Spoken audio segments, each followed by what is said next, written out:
Good morning बच्चों। हम लोग देख रहे थे मेडलिप की आवर्त सारणी। मेडलिप की आवर्त सारणी के बारे में हमने पढ़ा था। कुछ और देखते हैं। मेडलिप ने अपनी आवर्त सारणी में तत्वों को समूह और आवर्त में बांटा था। ठीक है, समूह में और आवर्त में। समूह क्या होता है? जब हम ऊपर से नीचे जाते हैं, ठीक है, ऊपर से नीचे जाते हैं, तत्वों के ऊपर से नीचे जाने पर जो मिलता है, जो कॉलम मिलता है, उन्हें क्या कहते हैं? समूह।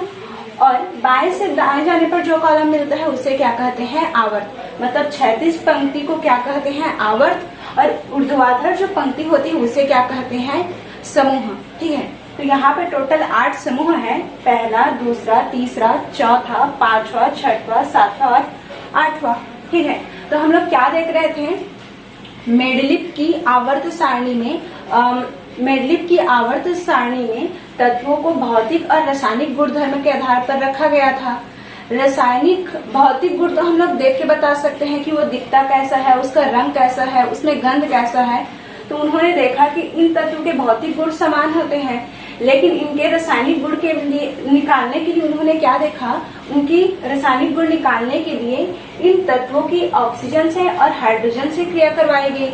तो मतलब रासायनिक गुण पता करने के लिए उन्होंने किसका चुनाव किया? ऑक्सीजन और हाइड्रोजन का। ये है आपका ऑक्सीजन और ये है हाइड्रोजन।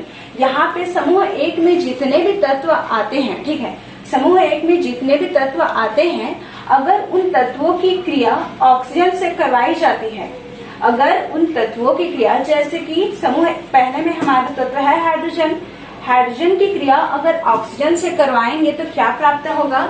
हाइड्रोजन की क्रिया अगर ऑक्सीजन से करवाएंगे तो हमें R2O प्राप्त होगा। यहाँ पे जो R है, यहाँ पे जो R है वो किसको बता रहे हैं? तत्व को। ठीक है, R किसको बता रहा है? तत्व को। जैसे कि यहाँ पे समूह 1 में जितने भी तत्व आ रहे हैं उसकी ऑक्सीजन से क्रिया करवाई जाए, अगर उनकी ऑक्सीजन से क्रिया करवाई जाए तो क्या बनेगा? तो क्या बनेगा? R2O। ठीक है, यहाँ पे जो R होता है समूह मतलब तत्व को बताता है। तो यहाँ पे कौन सा तत्व की क्रिया करवा रहे हैं हम लोग? हाइड्रोजन की क्रिया ऑक्सीजन से करवा रहे हैं, तो R क्या हो जाएगा? हाइड्रोजन हो जाएगा, मतलब H2O हो जाएगा। अगर इस हाइड्रोजन की क्रिया हाइड्रोजन से करवाएंगे तब हमें क्या मिल जाएगा? RH, मतलब H। ठीक है, H और H मिलेगा ना, मतलब H2 मिलेगा ना।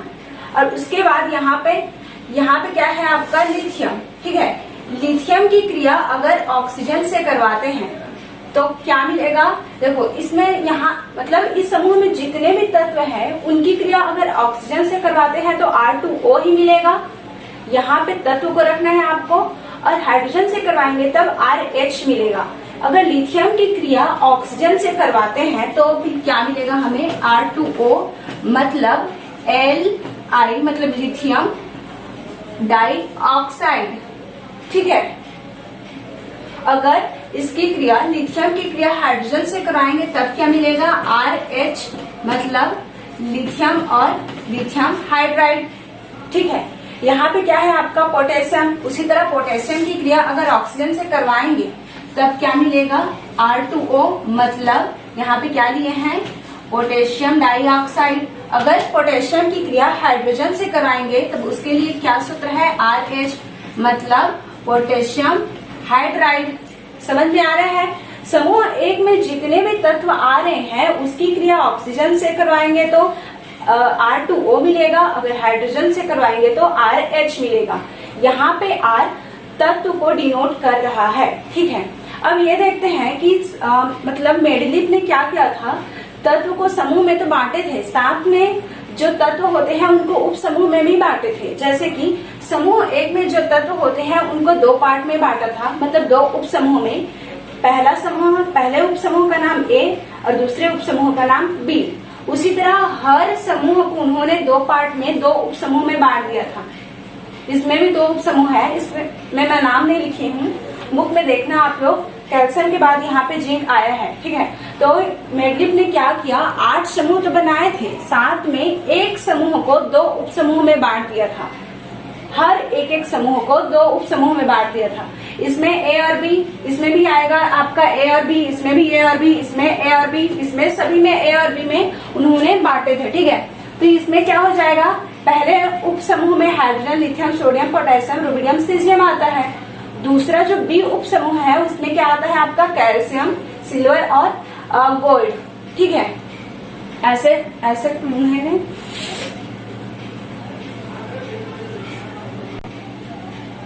इस तरह उन्होंने तत्वों को बांटा था। अब ठीक है, अब आगे देखते हैं।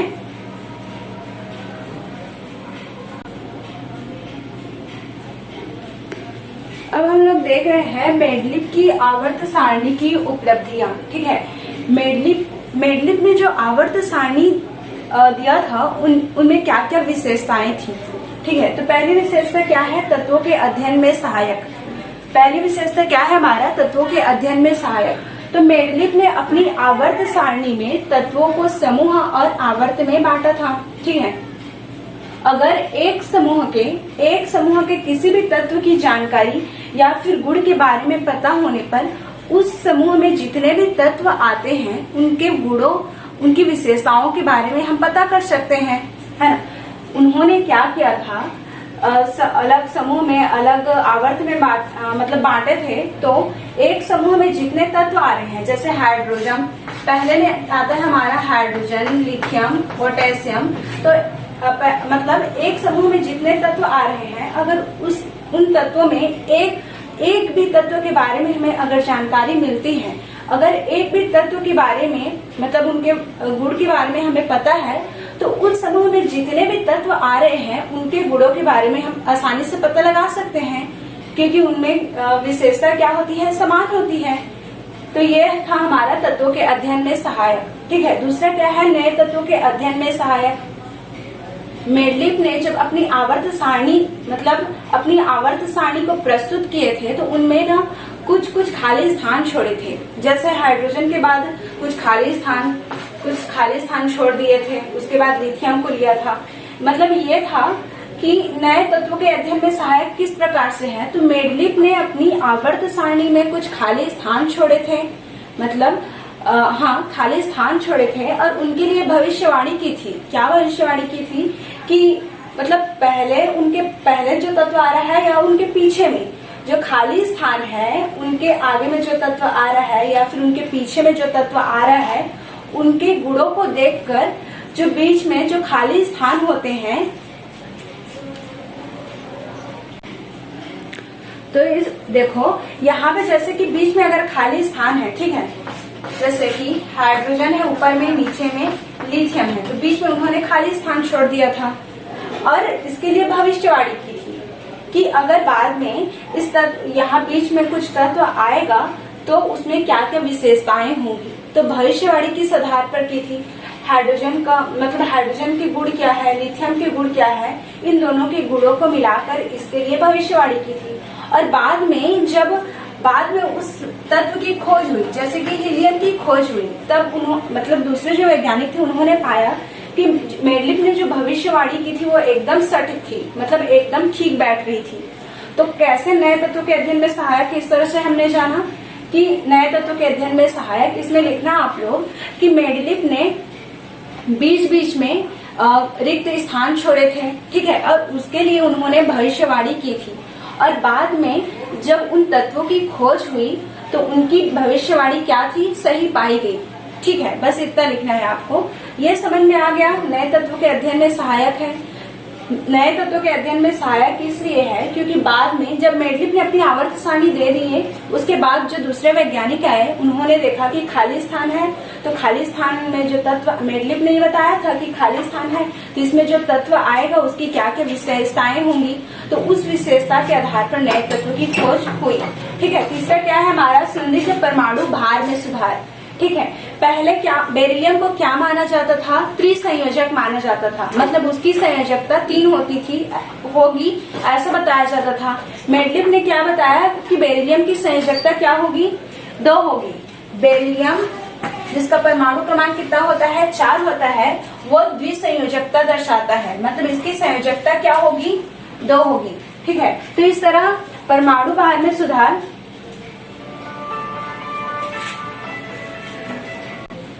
इस तरह हमने देखा कि संदिग्ध परमाणु भार में सुधार, बेरिलियम के बारे में उन्होंने बताया कि बेरिलियम त्रिसंयोजक ना होकर द्विसंयोजक होगा। ठीक है, उसके बाद क्या है चौथा, अक्रिय गैसों को स्थान।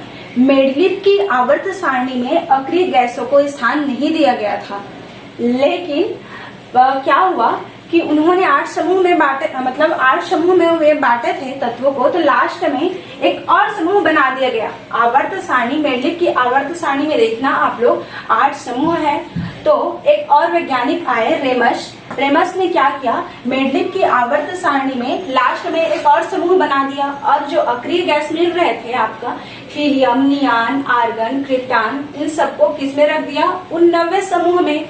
मतलब मेंडलीव की आवर्त सारणी में हम आसानी से अक्रिय गैसों को स्थान दे सकते हैं। इस तरह से हमने देखा कि मेंडलीव की आवर्त सारणी की उपलब्धि या फिर यूं कहे कि विशेषता क्या थी। तो ये तत्वों के अध्ययन में सहायक है, तत्वों के अध्ययन में सहायक है। दूसरा क्या है, नए तत्वों के अध्ययन में सहायक है। या फिर तीसरा क्या है, संदिग्ध परमाणु भार में सुधार और अक्रिय गैसों को स्थान। ठीक है, तत्वों के अध्ययन में सहायक है। इसमें एक समूह में, मतलब किसी भी समूह के एक तत्व की जानकारी होने पर उस समूह में जितने भी तत्व आते हैं उसके बारे में हम लोग बता सकते हैं।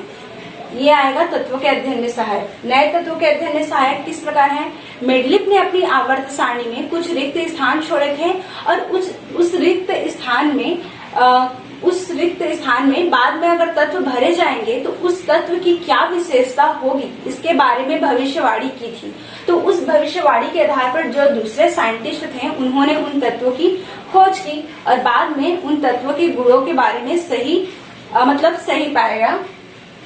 सही पाया गया भविष्यवाणी को। संदिग्ध परमाणु भार में सुधार, बेरिलियम को पहले त्रिसंयोजक माना जाता था, लेकिन मेंडलीव की आवर्त सारणी से ये पता चला कि बेरिलियम त्रिसंयोजक ना होकर द्विसंयोजक होगा, क्योंकि बेरिलियम की संयोजकता कितनी होती है, 2 होती है, 2 होता है ना।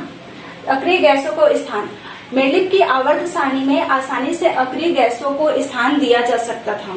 ठीक है, ये थी हमारी मेंडलीव की आवर्त सारणी की विशेषताएं। ठीक, अब आगे देखते हैं। अब हम लोग देख रहे हैं मेंडलीव की आवर्त सारणी की सीमाएं, मतलब मेंडलीव की आवर्त सारणी की कमी क्या थी। तो इसमें पहला है आपका हाइड्रोजन का स्थान अनिश्चित। मेंडलीव ने ये नहीं बताया था कि हाइड्रोजन को कौन से स्थान मिलना चाहिए, भले ही उन्होंने हाइड्रोजन को पहले समूह में रख दिया था, पहले समूह में और पहले आवर्त में, है ना। देखना मेंडलीव की आवर्त सारणी में हाइड्रोजन सबसे फर्स्ट नंबर पे है, तो भले ही हाइड्रोजन को उन्होंने पहले समूह में रख दिया था, लेकिन उन्होंने ये नहीं बताया था कि हाइड्रोजन का स्थान वहां पे क्यों है, समूह 1 में ही क्यों है। ठीक है, मेंडलीव ने हाइड्रोजन को कहाँ पे रखा था, हाइड्रोजन को पहले समूह में, मतलब हाइड्रोजन के बाद क्या है, मेंडलीव की आवर्त सारणी में लिथियम है और क्या है, पोटेशियम है। हाँ, लिथियम की भांति तो वो व्यवहार करता है, इसकी संयोजकता कितनी होती है, हाइड्रोजन की 1। ठीक है, लिथियम की कितनी होती है संयोजकता, 1, और पोटेशियम की भी कितनी होती है, 1।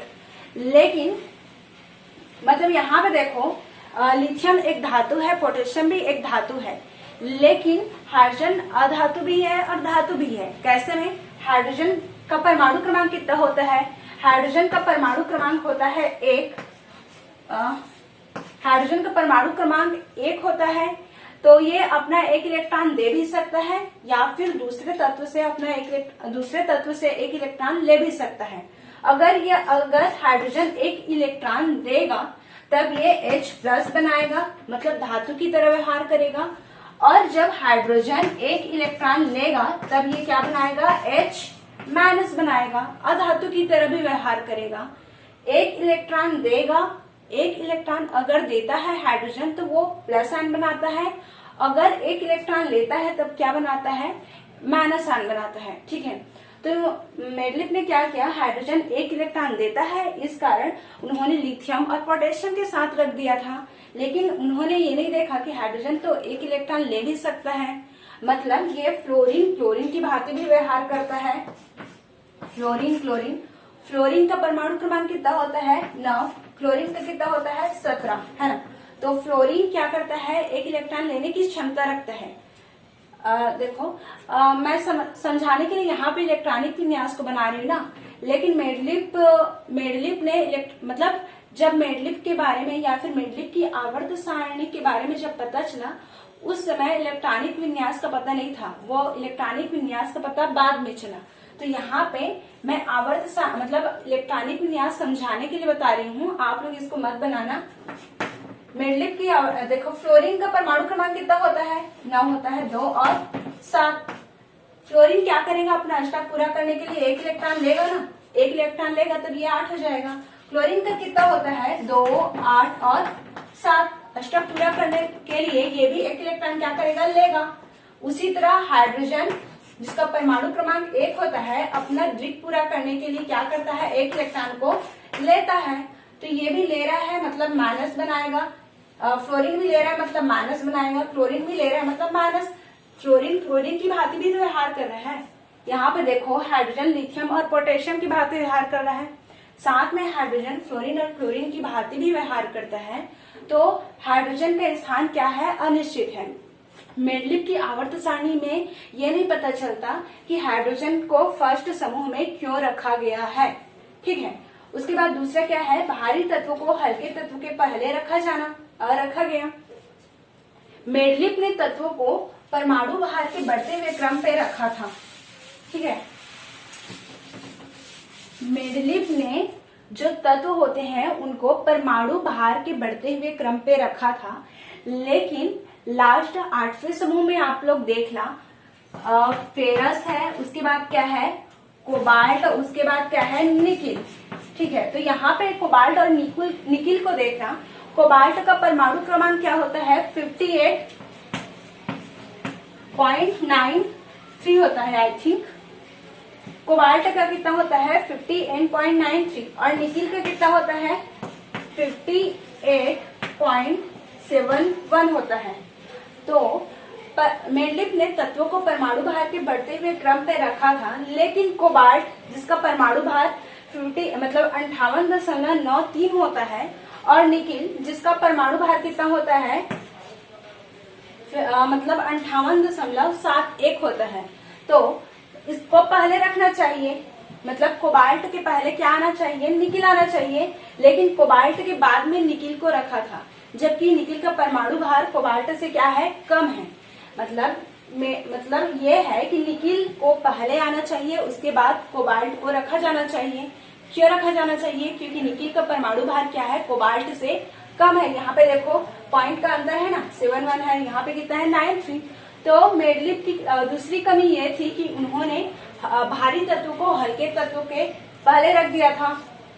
लिथियम आपका क्या हो गया? भारी तत्व को हल्के तत्व के पहले रख दिया था। कोबाल्ट, जिसका परमाणु भार ज्यादा है निकिल से, तो कोबाल्ट को पीछे आना चाहिए और निकिल को आगे आना चाहिए। लेकिन उन्होंने क्या किया था? मेडलिप ने कोबाल्ट को पहले रख दिया था। ये थी उनकी दूसरी कमी। तीसरी कमी क्या है? समस्थानिकों को स्थान नहीं दिया गया था। समस्थानिकों को स्थान नहीं दिया गया था। समस्थानिक क्या होते हैं? जिसमें परमाणु क्रमांक समान होते हैं, लेकिन परमाणु भार क्या होता है? अलग अलग। समस्थानिक क्या होते हैं? जिसमें परमाणु क्रमांक तो समान होता है, लेकिन परमाणु भार क्या होता है? अलग अलग। तो समस्थानिक के भौतिक और रासायनिक गुण सेम होंगे ना। समस्थानिकों के, जैसे क्लोरीन है आपका, क्लोरीन एक समस्थानिक है, और जिसमें एक का परमाणु भार 35 होता है और दूसरे का कितना होता है? 37 होता है। तो इनके भौतिक और रासायनिक गुण तो सेम होंगे, तो इन्हें एक समूह में, मतलब समस्थानिक के लिए स्थान ही नहीं दिया गया था। सिर्फ एक क्लोरीन के बारे में बताया गया था, वो भी इसके बारे में उन्होंने नहीं बताया था। समस्थानिकों के स्थान ही नहीं दिया गया था। मतलब उन्होंने क्या किया कि जैसे कि एक क्लोरीन को रखा था, मतलब आवर्त सारणी में। दूसरे क्लोरीन के बारे में उन्होंने कुछ जानकारी ही नहीं दी थी, तो इस कारण हम कह सकते हैं कि समस्थानिकों को कोई स्थान ही नहीं दिया गया था। मतलब समस्थानिक के लिए एक अलग से ग्रुप, एक अलग से आवर्त उन्हें बनाना चाहिए था। तो चौथा क्या है हमारा? परमाणु भार का नियमित रूप से न बढ़ना। मेडलिप की आवर्त सारणी में तत्वों को परमाणु भार के बढ़ते हुए क्रम पे रखा गया था। तो यहाँ पे ये पाया गया कि परमाणु भार तो बढ़ रहे हैं लेकिन एक निश्चित क्रम में नहीं बढ़ रहे हैं। जैसे कि जैसे कि हाइड्रोजन है, उसके बाद क्या है आपका लिथियम। तो हाइड्रोजन का परमाणु भार आगे देखते हैं। लिथियम के बाद क्या आता है बेरिलियम, बेरिलियम के बाद बोरान। तो हाइड्रोजन का परमाणु भार कितना होता है 1, ठीक है। हाइड्रोजन का परमाणु भार कितना होता है 1। लिथियम का परमाणु भार कितना होता है 6.9 है ना। बेरिलियम का चलो 9 मान रहे हैं। और बोरान का कितना होता है,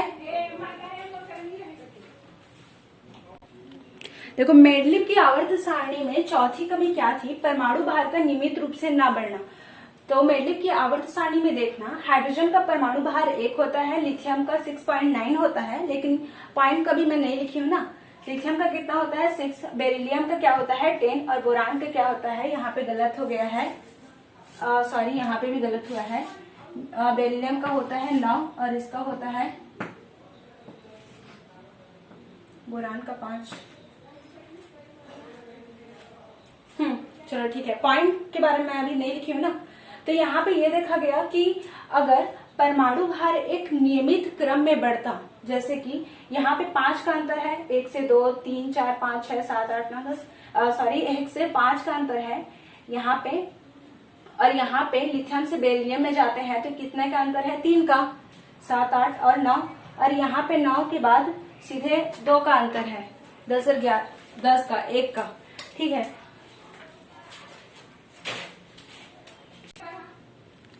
परमाणु भार में एक नियमित क्रम में नहीं बढ़ रहा था, यहाँ पे 5 से बढ़ रहा था, यहाँ पे 7, 8, 9, 3 से बढ़ रहा था, तो यहाँ पे 2 से बढ़ रहा था। अगर परमाणु भार एक नियमित क्रम में बढ़ता तो उन्हें ये पता लगता कि बाद में जो वैज्ञानिक थे उन्हें ये पता लगता कि कितने और तत्व की खोज की जा सकती है, ठीक है। तो चौथी कमी क्या थी हमारी कि परमाणु भार का नियमित रूप से ना बढ़ना। मतलब नियमित रूप से ना बढ़ना मतलब कहीं पे 5 से बढ़ जा रहा है, कहीं पे 6 से बढ़ जा रहा है, कहीं पे 2 से बढ़ रहा है परमाणु भार, तो कहीं पे 3 से बढ़ रहा है। अगर परमाणु भार एक नियमित क्रम में बढ़ता, जैसे 1 के क्रम में हाइड्रोजन का परमाणु भार 1 है, तो हीलियम का होना चाहिए 2, लिथियम का होना चाहिए 3। अगर परमाणु भार 1 से बढ़ते तो तब पता रहता कि हाँ इसके बाद और इतने तत्व की खोज हो सकती थी। जैसे कि मैं बोलूं कि हाइड्रोजन, हीलियम, लिथियम, जैसे कि बोरान आ रहा है जिसका परमाणु भार 5 है, तब ये बता सकते थे कि हाँ बीच में एक और तत्व आएगा जिसका परमाणु भार कितना हो सकता है 4।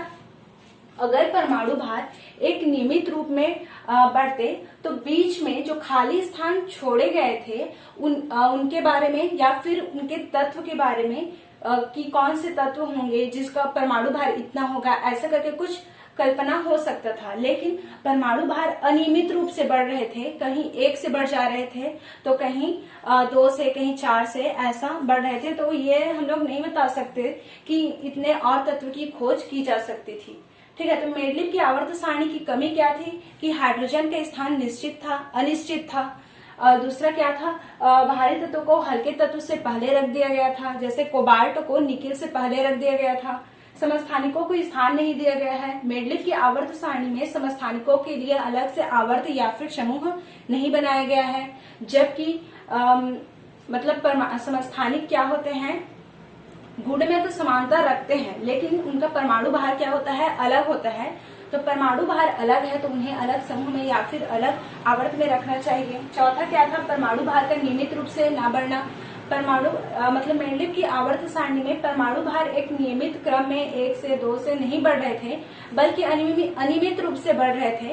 तो हम ये नहीं बता सकते कि इतने तत्व की और खोज की जा सकती थी या फिर रिक्त स्थान में इतने तत्व और भरे जा सकते थे, ठीक है। ये थी मेडलिप की आवर्त सारणी की कमियां।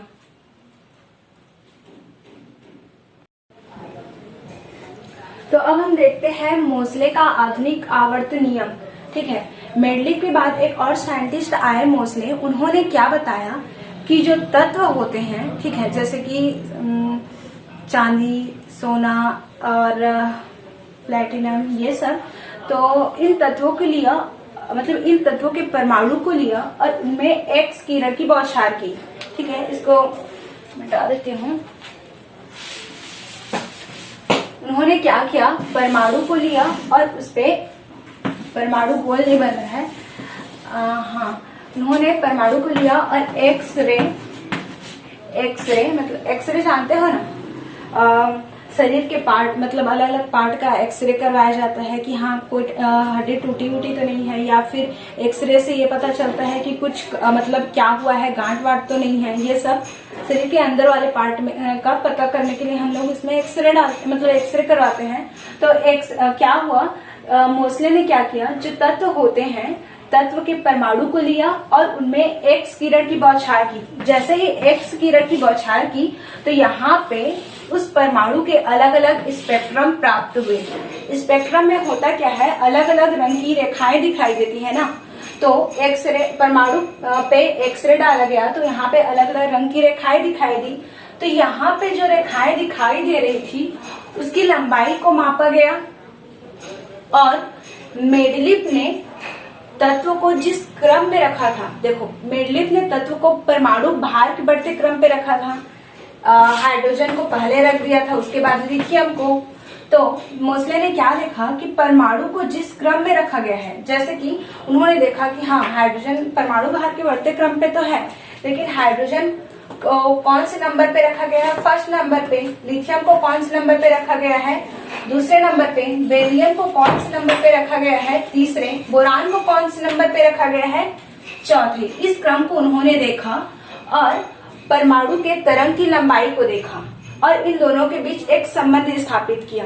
ठीक है, मोसले ने क्या किया, परमाणु मतलब अलग अलग तत्वों के परमाणु को लिया और उसमें एक्स किरण की बौछार की। एक्स किरण की बौछार करने पर उन परमाणु के अलग अलग स्पेक्ट्रम दिखाई दिए।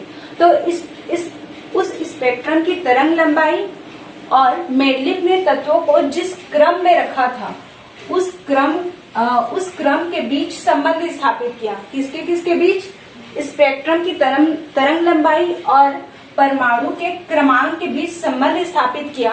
तो उन्होंने पाया कि परमाणु जो होते हैं, परमाणु को जब आवर्त सारणी में रखा जाता है तो उनका एक निश्चित क्रम होता है। परमाणु को आवर्त सारणी में रखा जाता है तो उसका एक निश्चित क्या होता है, क्रम होता है, और इसका नाम उन्होंने क्या दिया, परमाणु क्रमांक। ठीक है, मोसले ने क्या बताया, परमाणु क्रमांक के बारे में जानकारी दी। किस आधार पर, तरंग लंबाई और परमाणु के क्रम के बीच संबंध के आधार पर। ठीक है, तो ये पता चला क्या क्या हुआ, ये समझ में आ गया। परमाणु में एक्स किरण की बौछार की, उसके बाद वहां पे अलग अलग रंग के स्पेक्ट्रम प्राप्त हुए। तो इस स्पेक्ट्रम की तरंग लंबाई और परमाणु के क्रमांक के बीच संबंध को देखा और परमाणु के क्रमांक का उन्हें पता चला। ठीक है, तो मोसले ने क्या बताया कि तत्वों के भौतिक और रासायनिक गुण उनके परमाणु क्रमांक के बढ़ते क्रम पे रखे जाते हैं, या फिर यूं कहे कि तत्वों के भौतिक और रासायनिक गुण उनके परमाणु क्रमांक के आवर्ती फलन होते हैं। मेडलिप की आवर्त सारणी की मतलब मेडलिप के नियम क्या था कि तत्वों के भौतिक और रासायनिक गुण परमाणु भार के आवर्ती फलन होते हैं, लेकिन मोसले ने क्या बताया, तत्वों के भौतिक और रासायनिक गुण परमाणु क्रमांक के आवर्ती फलन होते हैं। कि एक निश्चित क्रम के बाद सेम भौतिक और रासायनिक गुण वाले तत्व प्राप्त होंगे। आवर्ती फलन का मतलब जानते हो ना, आवर्ती का मतलब क्या होता है, एक निश्चित अंतराल के बाद सेम गुण वाले तत्व का प्राप्त होना। फलन क्या होता है, संबंध को दर्शाता है किसी भी वेरिएबल्स के बीच। ठीक है, तो मतलब यहाँ पे तत्व के बीच संबंध को दर्शाएगा। तो मोसले ने बताया कि तत्वों के भौतिक और रासायनिक गुण उनके परमाणु क्रमांक के आवर्ती फलन होते हैं। इसका मतलब ये है कि जैसे कि लिथियम हमें प्राप्त हुआ है जिसका परमाणु क्रमांक 2 है, तो एक निश्चित अंतराल के बाद एक तत्व प्राप्त होगा जिसके भौतिक और रासायनिक गुण लिथियम से मिलते हुए रहेंगे। ठीक है, उसके बाद सब ऐसे तो था, बस इतना। और हाँ, इस प्रकार मोसले ने परमाणु क्रमांक की हमें जानकारी दी। ठीक है, तो ये मोसले का हो गया आधुनिक आवर्त नियम। ठीक है, तो इस प्रकार आप लोग याद कर लेना, मेडलिप की आवर्त सारणी के नियम मेंडलीव की आवर्त सारणी के नियम क्या थे कि तत्वों के भौतिक और रासायनिक गुण उनके परमाणु भार के आवर्ती फलन होते हैं। और मोसले के नियम क्या थे कि तत्वों के भौतिक और रासायनिक गुण उसके परमाणु क्रमांक के आवर्ती फलन होते हैं। मेंडलीव ने तत्वों को बढ़ते हुए परमाणु भार के क्रम में रखा था और मोसले ने यह सुझाव दिया कि तत्वों को उनके बढ़ते हुए परमाणु क्रमांक के आधार पर रखना चाहिए। मतलब परमाणु क्रमांक के बढ़ते हुए परमाणु क्रमांक के बढ़ने के आधार पर तत्वों को रखा जाना चाहिए। ठीक है, तो ये समझ में आ गया। कल के लिए क्वेश्चन है आपका कि मेंडलीव की आवर्त सारणी की कमी क्या थी और उनकी विशेषताएं क्या थी। एक बार फिर से कि मेंडलीव की आवर्त सारणी की उपलब्धि दिया है और क्या है मेंडलीव की आवर्त सारणी की कमी। और दूसरा क्वेश्चन है कि मेंडलीव की आवर्त सारणी के नियम को लिखिए और मोसले की आधुनिक आवर्त सारणी के नियम को लिखिए। ठीक है, इसका आंसर लिखना और मतलब ग्रुप में सेंड कर देना। ठीक है, धन्यवाद।